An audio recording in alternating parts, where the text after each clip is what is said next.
आज हमारे साथ हैं फतेहपुर सीकरी से पूर्व सांसद चौधरी बाबूलाल जी।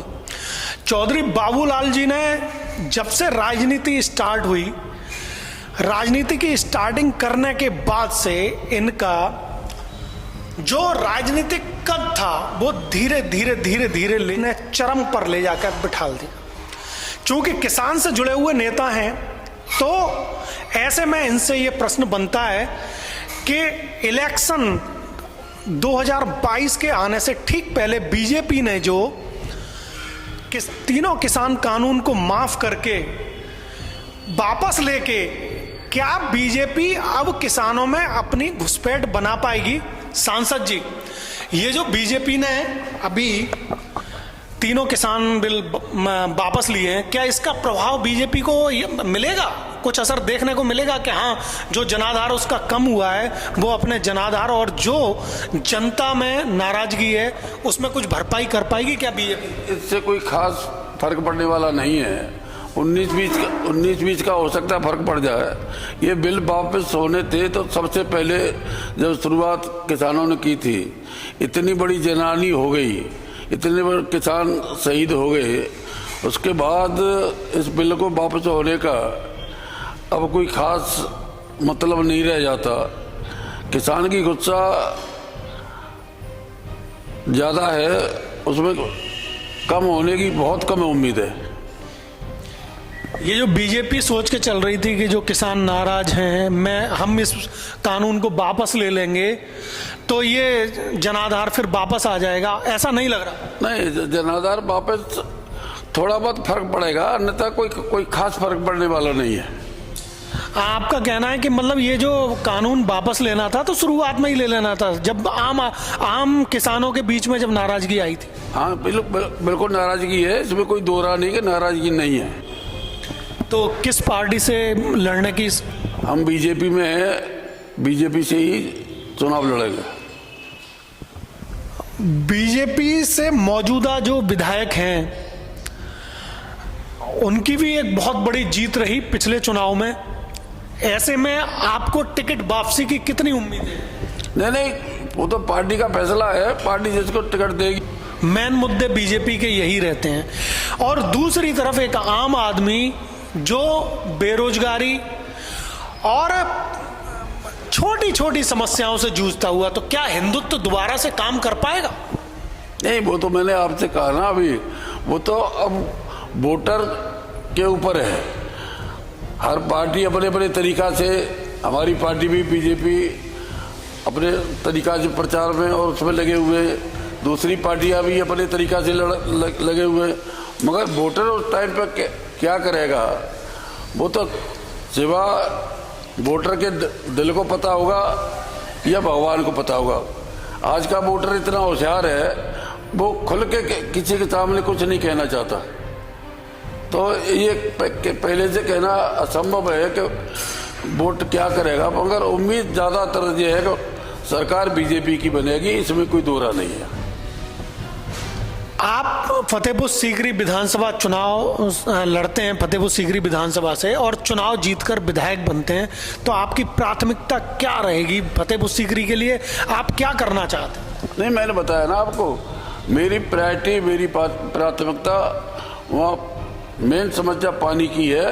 पानी के लिए जैसे हमारा पूरा डावर इलाका है, यहाँ मड़ौली से लेकर के और पूरा डाबर, जोताना, सामरा, दाऊदपुर, उत्तू, जो तमाम कम से कम 40-50 गाँव ऐसे हैं, यहाँ पानी की बहुत बड़ी डिमांड है। बहुत जनता बहुत परेशान है पानी की वजह से।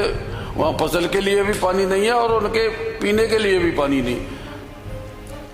एक जब इस फतेहपुर सीकरी विधानसभा का सर्वे हम लोगों ने किया तो एक समस्या और निकल के आई कि यहाँ से भत्ते हटा दिए गए। आम आदमी को मकान बनाने में पहले ही इतनी महंगाई और बेरोजगारी फैली हुई है, ऐसे में एक आम आदमी जब मकान बनाता है तो ईंट बहुत महंगी मिल रही है उसे। क्या इसका कोई आपकी नज़र में इसका कोई सॉल्यूशन है कि हाँ, अगर इस तरीके का कोई रास्ता अपनाया जाए तो कुछ आम जनमानस को राहत मिल सकती है? वो तो भट्टों वाली बात तो वो उसमें सरकार का कुछ भागीदारी नहीं है, वो तो सुप्रीम कोर्ट के आदेश पे है। जितने भी भट्टे बंधे हुए हैं इस ताजमहल को लेकर के, ताजमहल के सेंटर से जितने भी पूरे कमिश्नरी में हमारे भट्टे हुए हैं उसकी प्रति ये शायद 80 या 90 किलोमीटर है, उस प्रति में सभी भट्टे बंद कर दिए गए। हर मोनूमेंट से शायद 20 किलोमीटर है। ये कोई एक ऐसी परियोजना जो आप विधानसभा फतेहपुर सीकरी में शुरुआत करना चाहते हैं? नहीं, एक तो सबसे बड़ी पानी के लिए हम लोग अगर ईश्वर की कृपा से विधायक बनते हैं तो हम लोग कोशिश करेंगे अपने माननीय मुख्यमंत्री जी से कि कैसे भी हो, कहीं से भी हो, पानी की व्यवस्था फतेहपुर सीकरी में होनी चाहिए, जिससे कि आम जनता की उसके जो हमारी जमुना नहर से पानी आता है हमारे नहरों में, उसको गंगा नहर में से कनेक्ट किया जाए, पानी गंगा नहर से जोड़ा जाए, क्योंकि गंगा में हर समय पानी रहता है, जमुना में पानी नहीं रहता। इसकी वजह से हमारे किसानों के लिए बहुत बड़ी दिक्कत रहती है। और जो भी नहरें हैं, फतेहपुर सीकरी हो चाहे आगरा राज टर्मिनल हो, इन नहरों का दायरा बढ़ा करके पानी की क्षमता इसमें बढ़ाई जाए तो निश्चित तौर पर यहाँ पानी की व्यवस्था होगी। और जो मड़ौली माइनर है उसको आगे बढ़ा करके डावर और सिरौली तक ले जा करके उसको बढ़ाया जाए, जिससे किसानों को पानी मिल सके। जाट बहुल सीट फतेहपुर सीकरी और जाटों की पार्टी मानी जाती है, ये आरजेडी कुछ अपना कर पाएगी फतेहपुर सीकरी में, पश्चिमी उत्तर प्रदेश में? समाजवादी पार्टी के साथ अब उनको लगभग 40 सीटें मिलती हुई दिखाई दे रही हैं। आरएलडी नहीं, आरएलडी की जनाधार तो बड़े चौधरी साहब के ज़माने, चौधरी चरण सिंह जी के ज़माने में किसानों का रुझान उनकी तरफ से था। उसके बाद धीरे धीरे कम होता चला गया। परिस्थितियाँ जो भी हो, आज ये परिस्थिति में आप